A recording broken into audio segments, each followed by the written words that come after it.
Mi hermano me escribió, transfiere 5,000 pesos ya, papá prometió que pagarías mi deuda de juego esta noche.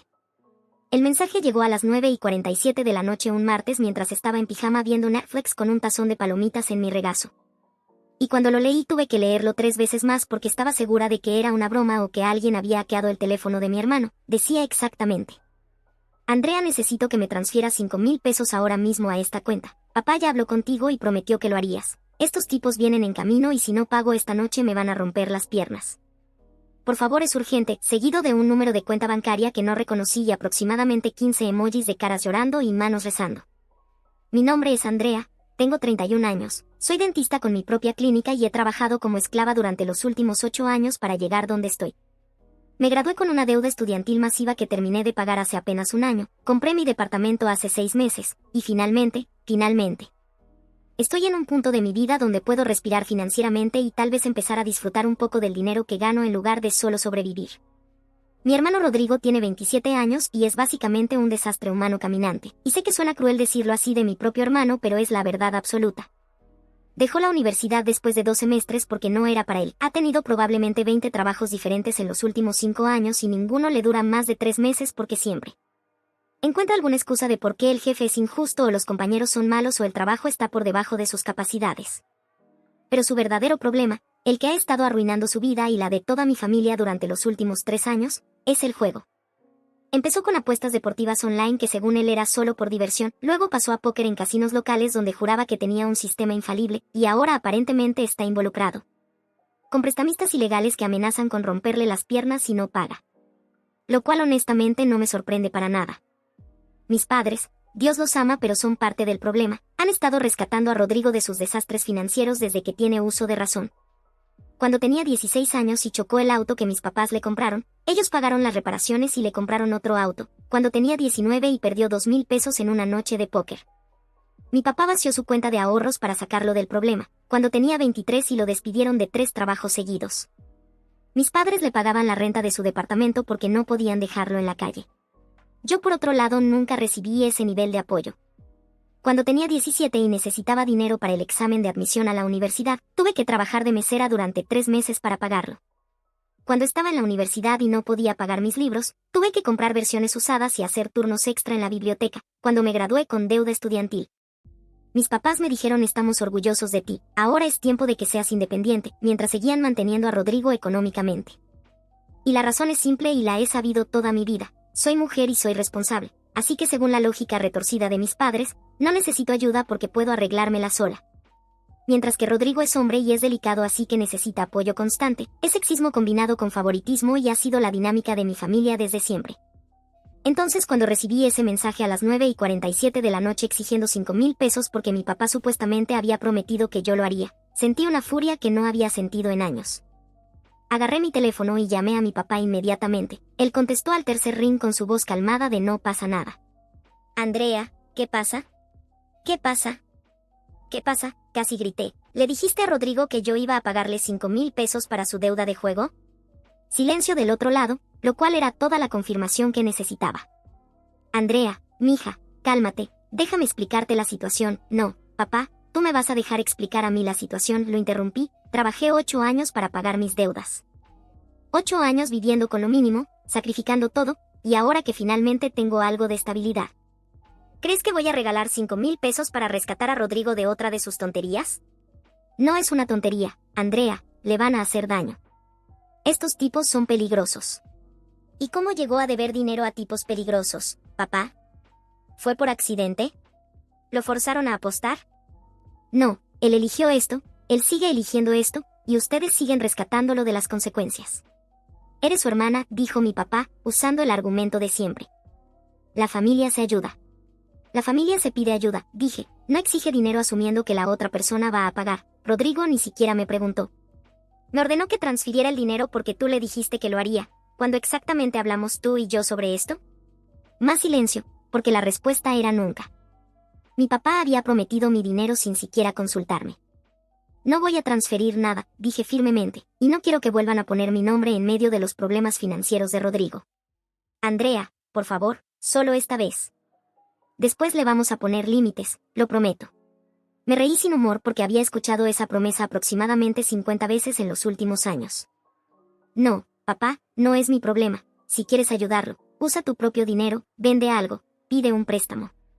Pero mi dinero es mío y no lo voy a tirar en el pozo sin fondo que es la irresponsabilidad de Rodrigo.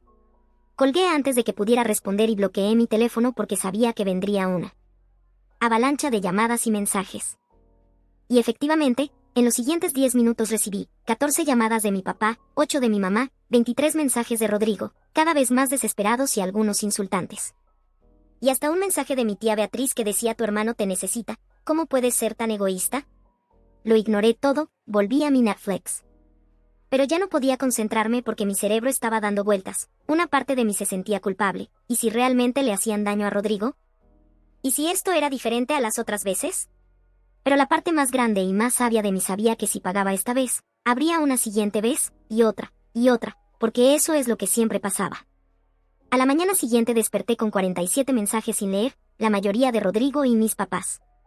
Pero también de varios familiares que aparentemente habían sido reclutados para la campaña de Convence a Andrea de que pague. Había mensajes de primos que ni siquiera sabía que tenían mi número.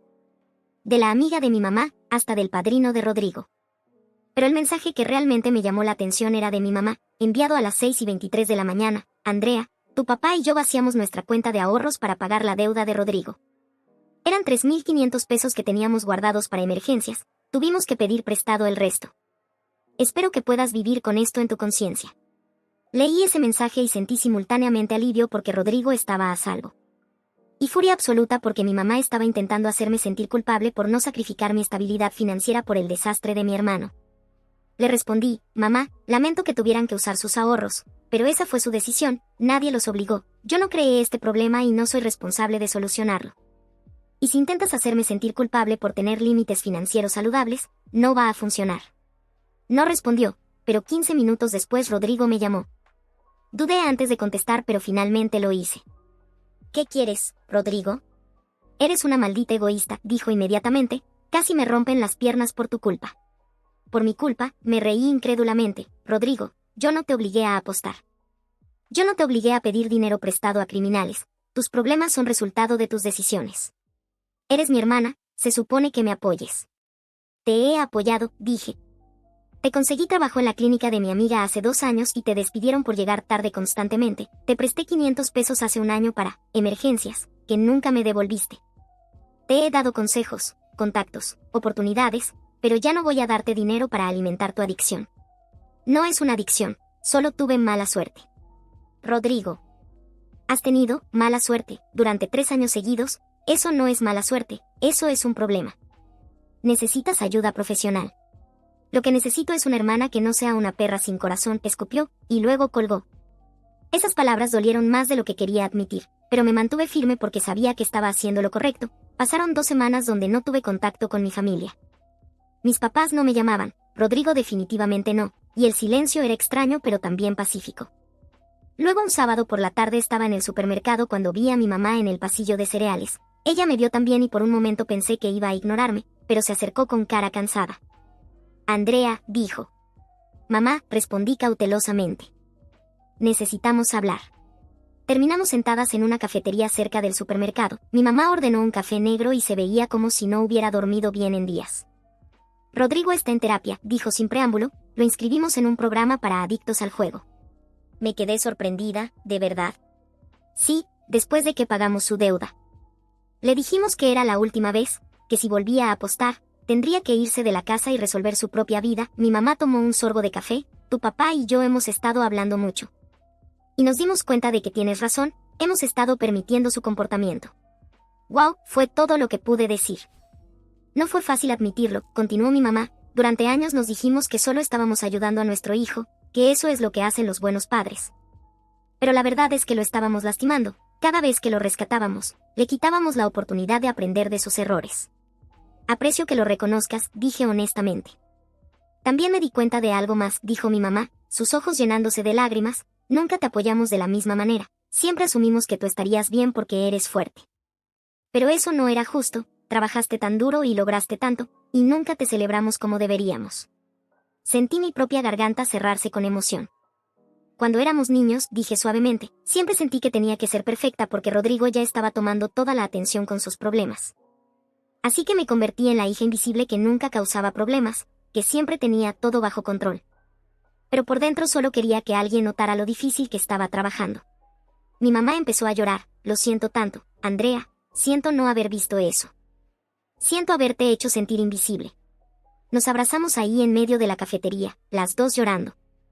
Y sentí como si algo que había estado roto en mi relación con mi mamá finalmente estaba empezando a sanar. ¿Y Rodrigo?, pregunté, ¿cómo está realmente?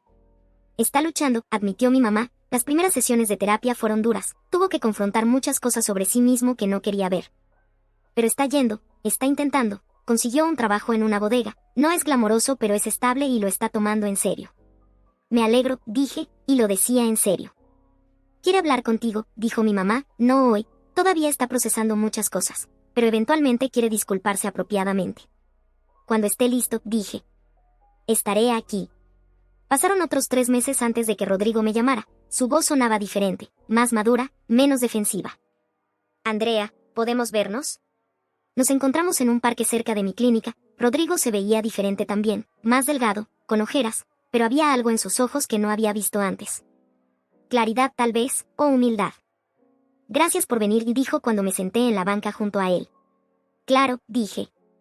Quiero disculparme, comenzó, mirando sus manos, por todo, por el mensaje exigiéndote dinero, por insultarte. Por años de esperar que todos resolvieran mis problemas mientras yo seguía arruinando mi vida. Está bien, empecé, pero él me interrumpió. No, no está bien, estuve pensando mucho en terapia sobre por qué actúo como actúo, y me di cuenta de que he pasado mi vida entera evitando responsabilidad, culpando a otros, esperando ser rescatado. Y eso terminó conmigo debiendo dinero a criminales y casi destruyendo a nuestra familia. Te estás responsabilizando ahora, señalé. Eso es importante. Llevo 94 días sin apostar, dijo con una pequeña sonrisa de orgullo, voy a las reuniones de adictos anónimos, tengo un trabajo estable.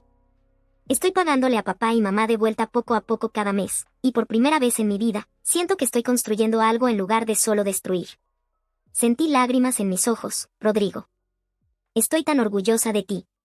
No merezco que estés orgullosa todavía, dijo, pero algún día espero merecerlo, y Andrea, quiero que sepas algo, tenías razón al no darme el dinero. Si me lo hubieras dado, habría aprendido que siempre hay alguien que me rescatará, y probablemente estaría en una situación peor ahora, al forzarme a enfrentar las consecuencias. Me salvaste la vida. Nos abrazamos ahí en el parque, y por primera vez en años, sentí que realmente tenía un hermano, no un proyecto de rescate o una fuente de drama familiar. Sino un hermano real que estaba tratando de ser mejor. Los siguientes meses fueron de reconstrucción lenta. Rodrigo siguió en terapia, siguió trabajando, siguió pagando sus deudas, hubo momentos difíciles cuando quería volver a apostar. Cuando la tentación era fuerte, pero llamaba a su sponsor, iba a una reunión, se alejaba del casino. Mis padres también cambiaron, dejaron de rescatarlo automáticamente, dejaron de hacer excusas por él, y empezaron a tratarlo como el adulto que es. Capaz de tomar decisiones y vivir con las consecuencias. Y yo aprendí que poner límites no es egoísmo, es amor propio, y a veces la forma más amorosa de ayudar a alguien es dejarlos caer para que puedan aprender a levantarse solos. 6 meses después del mensaje de transfiere 5,000 pesos ya, Rodrigo me invitó a cenar, él pagó, con su propio dinero ganado honestamente, y me dio un sobre. ¿Qué es esto?, pregunté. Ábrelo. Adentro había 500 pesos en efectivo y una nota que decía, primera parte de los 500 pesos que te debo, el resto viene en pagos mensuales. Gracias por creer que podía ser mejor incluso cuando yo no lo creía. Lloré leyendo esa nota, y no solo porque estaba recibiendo mi dinero de vuelta, sino porque significaba que mi hermano finalmente estaba convirtiéndose en el hombre que siempre supe que podía ser. Hoy, un año después de todo esto, Rodrigo lleva 458 días sin apostar, tiene un trabajo de supervisor en la bodega, comparte un departamento con 2 compañeros de cuarto. Y está ahorrando para eventualmente tomar clases nocturnas y terminar su educación. Mis padres han aprendido a tener límites saludables con ambos hijos, ya no hay favoritismo obvio, ya no hay rescates automáticos, y nuestra dinámica familiar es más honesta y balanceada que nunca. Y yo sigo siendo dentista, sigo trabajando duro, pero ahora también disfruto de mi vida sin culpa. Tomé unas vacaciones a Europa el mes pasado. Mi primera vez tomando vacaciones sin preocuparme por dinero, y cuando publiqué fotos en redes sociales, Rodrigo comentó: te lo mereces, hermana. Disfruta cada segundo.